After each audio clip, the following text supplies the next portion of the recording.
Vikings, the History Channel's answer to Game of Thrones. It's supposedly based on history, but how accurate is it? I mean, this is the same History Channel that cast a black man to play Hannibal Barca not once, but twice, so you can't really expect much. But anyways, how accurate is Vikings? Let's get into it. Starting with King Egbert. In the show, King Egbert is portrayed as a political mastermind, but in real life, King Egbert was more of a warrior king.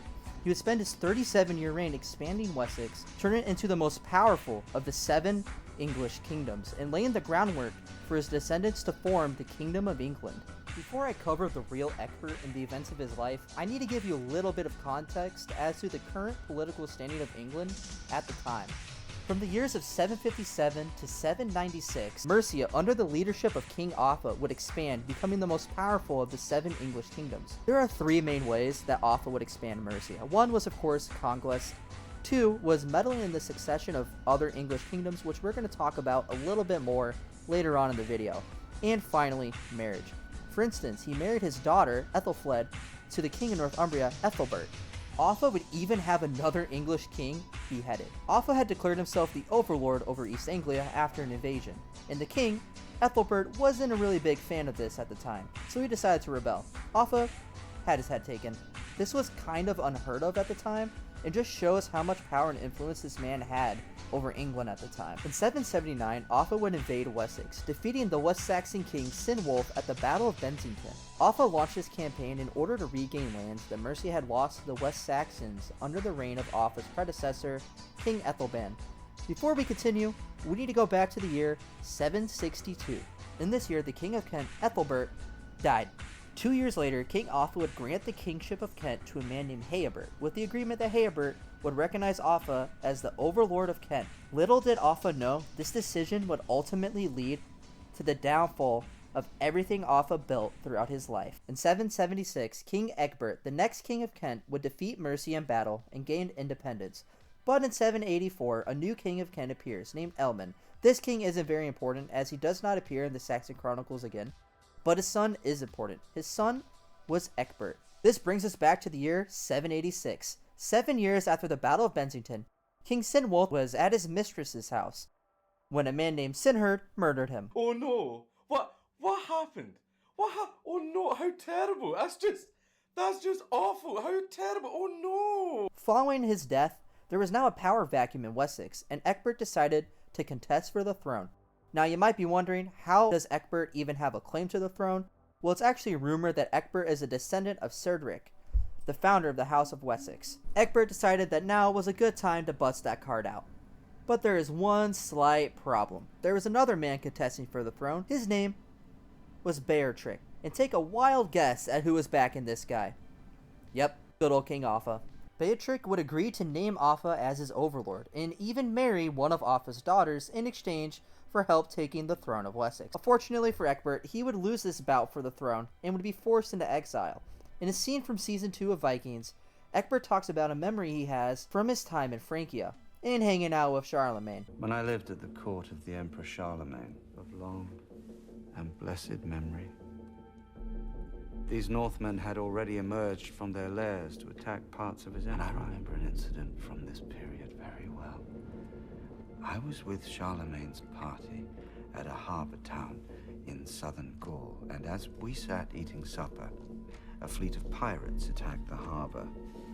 There was some confusion about their identity, but from the build of their ships and their speed through the water, the Emperor recognized them at once. When I first saw it, I didn't know or believe that the two men actually met. However, after Egbert lost his bout for the crown, he fled to Charlemagne's court, where he would remain until the year 792. It's cool to see how Michael Hurst included that fact in the show, though he does conveniently leave out why Egbert was in Francia. It would appear that Egbert's time there was crucial, as he would witness the activities of the Frankish court and learn from one of Europe's greatest and most effective kings, Charlemagne. But why does Charlemagne let Egbert stay? Well, for one, Charlemagne just kinda didn't like Offa. King Offa would actually offer a marriage between his son and Charlemagne's daughter. This apparently pissed Charlemagne off, who started cussing after hearing the proposal. Second, it's likely Charlemagne wanted to have some influence in England, and a great way to do that is to help another king take his throne. In 796, King Offa would die, leaving his son Ecgfrith to take the throne. But not for long, as only 141 days later, he would be killed by Sinwolf, and since Offa took up an interesting habit of killing all the male relatives he had, with the death of his son, his line would end. Then in 802, Beorhtric would die, and with the help of Charlemagne, Ecgbert would take the throne of Wessex. Unfortunately for us, the next 20 years of Ecgbert's reign are not documented. Not like that's something you want to record or anything. However, we do know there are at least a few things that happened during this time period. 1. Ecgbert would establish West Saxon independence from Mercia. 2. He would invade the neighboring kingdom of Cornwall, gaining control over it. 3. He would increase the size of his army. And 4. He had a son named Aethelwulf. Aethelwulf translates to the noble wolf in Old English, which is a pretty baller name. In 821, Sinwulf of Mercia died, and was succeeded by his son Beornwulf. Ecgbert would exploit this, invading Mercia and winning the Battle of Ellendun. And after a string of other victories, Ecgbert finished his conquest of Mercia in 827. Ecgbert would bring to an end nearly a century of Mercian dominance in England, and planting Wessex as the dominant power in the region. Ecgbert also led an invasion of Northumbria, where he would pillage large swaths of the kingdom, and forcing the king of Northumbria, King Arnart, to pay tribute. Ecgbert also made himself overlord of Essex, Sussex, Kent, and East Anglia. Ecgbert had now gained control over all the English kingdoms, earning him the title Bretwalder, which roughly translates to King of the Britons. Gaining the throne of Wessex was never going to be enough for you. Go on. That you will never rest until you are made Bretwalder, King of all the Britons. Next, we travel to the year 838. An army of Vikings, a force at least 35 ships, or around 1,400 men, landed in Cornwallis. The people of Cornwall weren't fond of Ecgbert since he, invaded them, and decided to join the Vikings. Ecgbert then met them at the Battle of Hingston Down, and whooped their butts. The reason I bring this up is because I believe this battle was the inspiration behind the battle in Season 2, Episode 9. Since Hingston Down is the only named victory that Ecgbert has over the Vikings, I believe this, though it does differ from the show. In the show, the Vikings are led by Ragnar and King Horig. We don't know who led the Vikings at the Battle of Hingston, but it definitely wasn't these two. Also, in real life, they were Danish, not Norwegians. If you watch the show, you would be under the impression that Ecgbert lives for like another 20 years or so. But in real life, the Battle of Hingston happened in 838, and Ecgbert would die in 839. Only 1 year later. Also, unlike in the show, Ecgbert did not Sudoku himself in a bathtub, he would actually die of natural causes. This is something that Michael Hirst, the writer of Vikings, will do very often. He'll take real historical events, change them a little bit, then rearrange them for his story. Now that we've covered Ecgbert's background, let's take the real Ecgbert and compare him to his on-screen counterpart. I want to start in Season 2, during the scene where Ecgbert and King Aelle talk about marrying Aelle's daughter Judith to Ecgbert's son Aethelwulf. One problem, this didn't happen. Like we discussed earlier, Ecgbert never made an alliance with Northumbria. He would invade them and force them to submit to him. Also, King Aelle wouldn't become king until 862, and, well, Ecgbert would be dead by then. And though Aelle was alive during Ecgbert's reign, he would have been 14 at the oldest during this scene. Not in his 30s or 40s, as the show portrays. Aethelwulf's first wife was named Osber, not Judith. Judith was his second wife, and she wasn't from Northumbria, she was from Francia. Flanders to be more precise, but we'll talk more about her later on in the video. Anyways, I got a little off track. Let's take a look at this scene. Mercia is a neighbor of mine, as it is of yours. Since the death of King Offa, the kingdom has fallen into turmoil. Offa's son and heir has been murdered by... What Ecgbert says about Offa's death and the death of his son is true. Later on the show, Ecgbert makes an alliance with Queen Quintrith. Who's coming? Quinthrith, the daughter of Offa. King of Mercia. Well, before he died, that is. Not his son. Don't you know anything? Quinthrith killed her brother, Offa's natural heir. Now the whole kingdom is beset by a dynastic squabble. It's said in the show that she is the daughter of King Offa, but in real life, she was the daughter of King Sinwulf. In the show, they say Quintrith killed Offa's son. To hear of the death of your brother. Oh, don't worry about my brother. Did you know that the Pope has already made him a saint? Saint Kenelm. Apparently, he lived an exemplary life. Do you mean to say that he was not altogether virtuous? Well, he raped me when I was about 12. This is based on a story from the 12th century, that the real Quintrith killed her brother Saint Kenelm, which is brought up in the show, but Offa's real son was named Ecgfrith. And Kenelm did not rape his sister. Michael Hirsch just made this up for some weird reason, I guess. But I'm sure this is the only time that Michael Hirsch will put weird brother-sister stuff in the show. Was he indiscreet?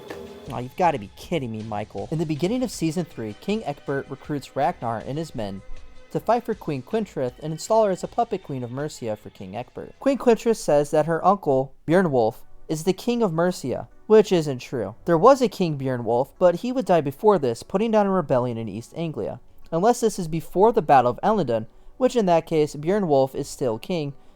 With this show though, it's very difficult to figure out what year it is at any given point. In the show, Quintrith's brother Burgred, well, Burgred!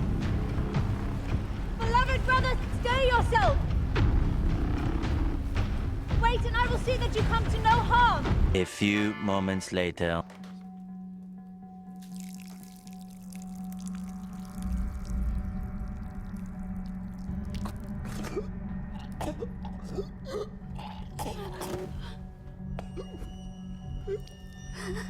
But in real life, he was king for 20 years before losing his kingdom to Halfdan Ragnarsson and being forced to flee to Rome in exile.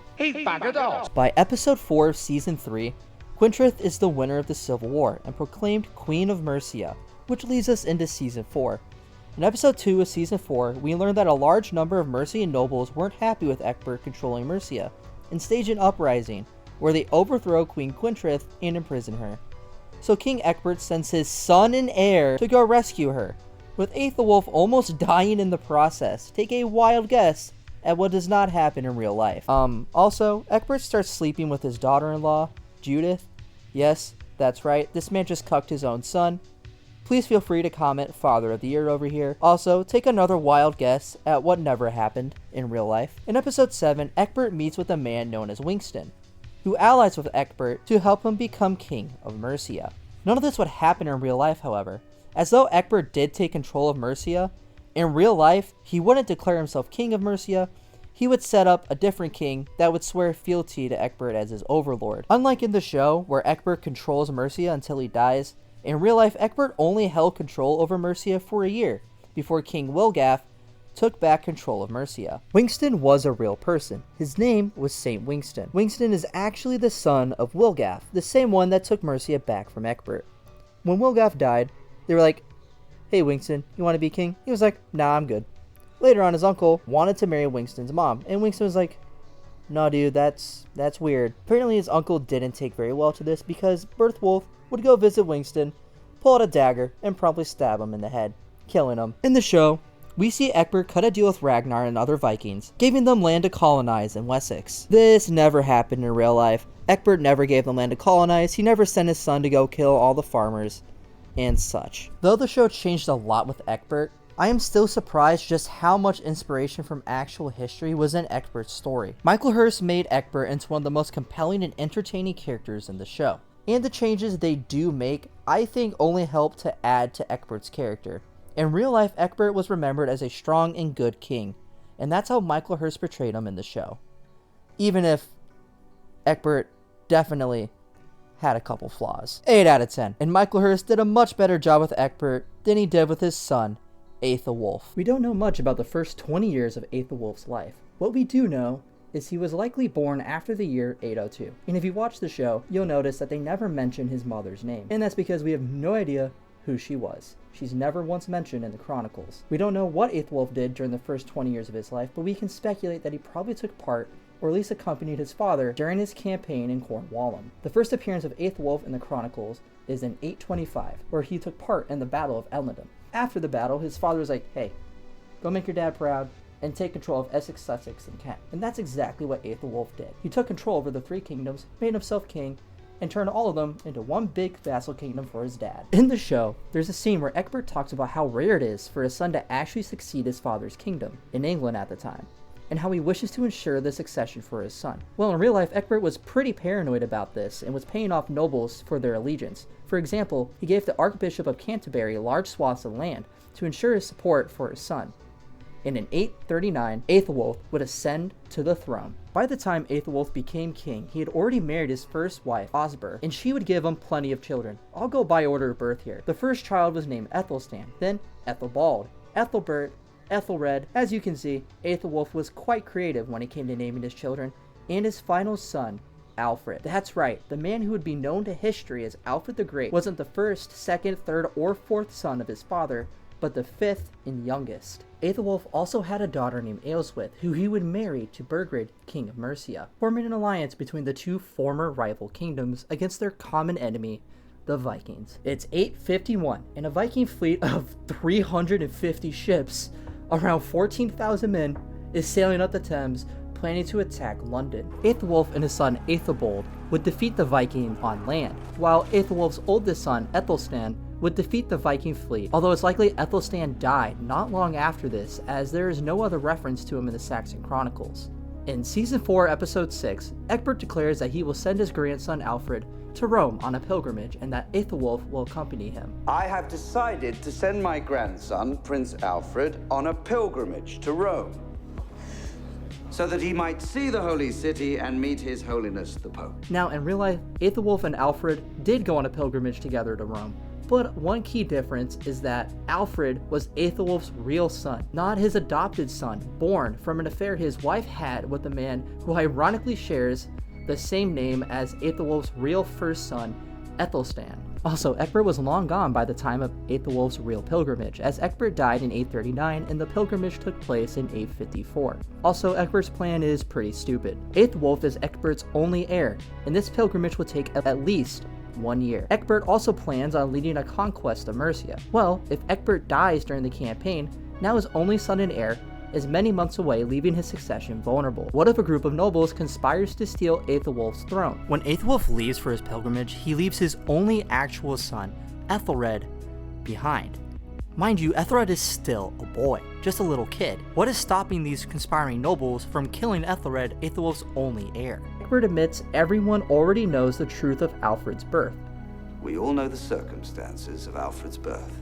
It is still my belief that Alfred has been chosen by God for great things. Which means, in the eyes of the lords of Wessex, Alfred is illegitimate, which he technically is. In real life, it made sense for Aethelwulf to do this. He had multiple sons of age to rule, two of which had already gained experience ruling as vassal kings, and who had led men into battle, securing his kingdom while he left. In real life, when Aethelwulf left for his pilgrimage, he left his son Ethelbald and his second eldest son, Ethelbert, as regents. Aethelwulf would take his youngest son, Alfred, who was 5 at the time, with him to Rome. On the way back from Rome, Aethelwulf would stop at the court of Charles the Bald, king of Francia, and the two would arrange an alliance. You see, Aethelwulf's wife, Osber, had already died in 854, meaning he was free to marry again, leading to Aethelwulf marrying Charles' daughter, Judith, who was 14 at the oldest. I've also seen reports saying she was as young as 12.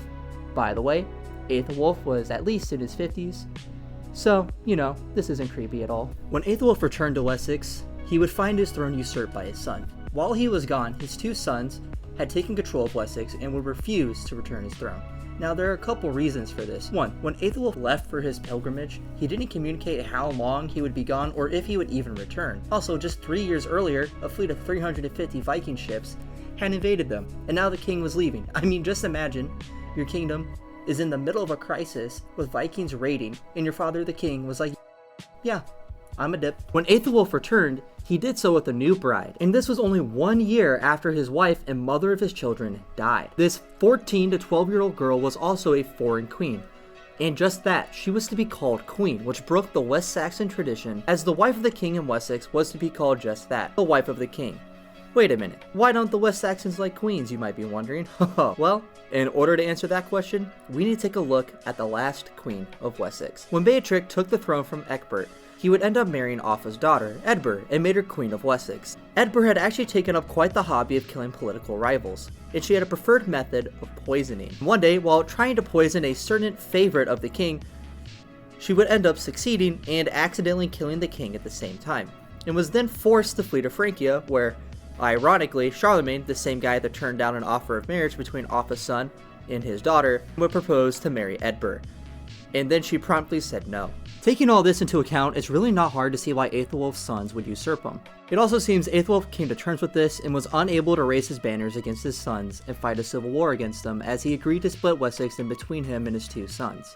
And it would stay that way until he died in 860. Now that we've covered the real Aethelwulf, let's compare him to his on-screen counterpart. We're first introduced to Aethelwulf in Season 2. In this season, he really doesn't do much besides taking baths and helping his father defeat Ragnar and King Horik. As I discussed, I believe the battle at the end of this season to be based on the Battle of Hingston Down. Aethelwulf being there would actually be correct, as it is believed that Aethelwulf took part in the fighting at Hingston Down. Later on in Season 3, Aethelwulf leads the contingent of West Saxons in the Mercian campaign with Ragnar and Queen Quintrith. In real life, Aethelwulf was present during this campaign and would actually see battle at Ellendon. But of course, he wasn't in charge of the West Saxon contingent, it was actually his dad who was in charge, and later on Aethelwulf would go off to Essex, Sussex, and Kent, which does not make an appearance in this show. Actually, in fact, Essex, Sussex, and Kent I don't believe are ever mentioned once in this show, which is kinda weird considering that's where Ecbert's family comes from. But hey, who cares? Now, after watching the show and doing all this research, it is pointing me to probably the biggest inaccuracy with Aethelwulf in the show, and that is his children. In the show, he only has one child. Yes, that's Aethelred. Alfred is not his actual son, so he doesn't count. But as we already discussed, he had 6 kids, 5 boys and 1 girl. Now, 3 of Aethelwulf's sons would actually die childless, leaving his 4th son, Aethelred, to inherit the throne. Wait a minute, I thought it went to Alfred. Well, Alfred would be king in real life, as after the Battle of Aston, Ethelred would die of his wounds. Alfred and Ethelred made an agreement that if Ethelred were to die in battle, then Alfred would succeed him and take the throne over Ethelred's son. Wait a minute, Ethelred had a son? Yes, in real life, Ethelred actually had 2 kids, and one of his sons, Aethelwulf, would launch a civil war once Alfred died to try to take his throne back. So cutting him out of the show, Vikings, is kind of a big deal. Also, since I'm here, no, Judith did not poison her own son to protect Alfred's throne, because what kind of mother would do that? I mean, imagine, you think your mom loves you, you're there telling her how you will actually back your brother up and literally die to protect him, and then your throat starts to clog. You look at your mom, she starts to wail, and she says, "I'm sorry." You're like, oh crap, my mom's just poisoned me. All because she loves my brother more than me. What a way to go, knowing your mom killed you because she loves your sibling more than you. That is absolutely awful. What the heck, Michael? One thing about the real Aethelwulf is that he was a warrior king, but in the show, he never wins a battle as king. He constantly loses to the Vikings, first to the Great Heathen Army, then to Ivar at York, after making his way into the city twice. And I know he did win against the Vikings in the Season 2 battle, but that was due to his father's strategy, not Aethelwulf's. Michael paints this picture that Aethelwulf is a incompetent king, when Aethelwulf definitely was not in real life. While I'm here, let's cover the amount of disrespect this man gets. 1. His wife cheats on him when he goes to war. 2. His wife then gets pregnant during said cheating, and his father becomes convinced that God sent him to do great things. Now, I'm no Bible expert, but I'm pretty sure God isn't a fan of adultery. Anyways, Ecbert forces Aethelwulf to raise this child that came from his wife's love affair. 3. Aethelwulf goes off to fight for his father again, and then his father starts sleeping with his wife. 4. Aethelwulf is taking his wife's ear as punishment for adultery, something he never did, clearly aiming to make him look bad. 5. Aethelwulf leads a raid, destroying the settlement that Ecbert gave to the Northmen in exchange for peace. This settlement never existed. I've also found no evidence that Aethelwulf genocided any villages of Northmen, or any villages in general. So this was made up once again to make him look bad. 6. Aethelwulf is shown cheating on his wife with Queen Quintrith. 7. After spending his whole life being manipulated by his father, Aethelwulf asks him if he loves him, and Ecbert says no. You loved Ethelstan. You loved Ragnar Lothbrok. You loved Judith. You loved me. Father. But he sure does love Judith and Alfred. 8. Aethelwulf doesn't beat the Vikings a single time. He loses his dad, his home, and is forced to live in a swamp, something that never happened in real life. 9.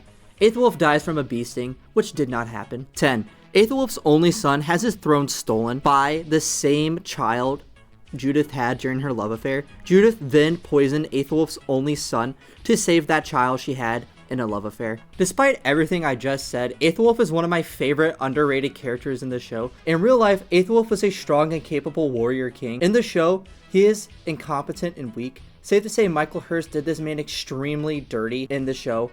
4 out of 10. Thank you guys so much for watching this video. I know I put Alfred in the thumbnail, and no, he is not in this video, because if he was, literally half the video would be me talking about Alfred, and I feel like Alfred kind of deserves his own video since, you know, it's Alfred the Great. So that video will come out. It's already recorded and everything. All I have to do is finish editing. I can't give you an exact date because these videos take literally forever to edit, but yeah, it'll be out. So if you're like one of the 5 people that probably ended up watching this video, thank you. If you enjoyed it, please like and subscribe. And yeah, I'll see you in the next one.